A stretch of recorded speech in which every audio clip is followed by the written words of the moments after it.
Добрый день, друзья! Сегодня я вам хочу рассказать, как я съездил на Сучан. Хоть и говорят, рыба плохо ловится, но я хотел на вечер на Зубаря поехать, вот поэтому так поздно поехал. Время 3 часа.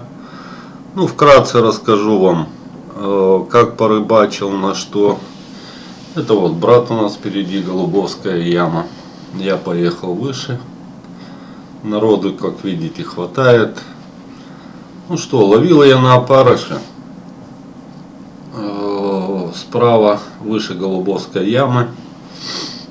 Также ловил на химию, на белые бородки и на морковку, которую я связал. Новую удочку попробовал.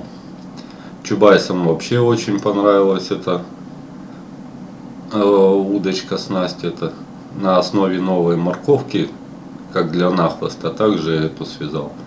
Ну вот, народу в принципе не так уж и много. Но самое главное это попасть в струю сесть. Вот как все сидят, буквально метр в сторону, рыбы нету. Ну, я все равно считаю, что половил неплохо. Если в целом взять 2,5 часа, 3 максимум ловил. Ну и так, рыба наскоками, набегами.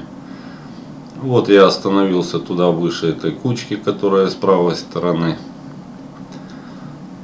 Поймал на белую бороду селедку, даже поймал.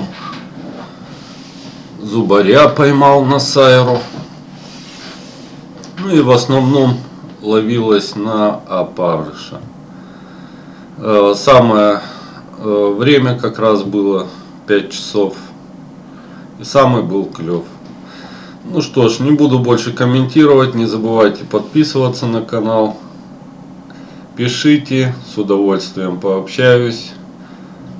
Всем удачного просмотра, до новых встреч, друзья!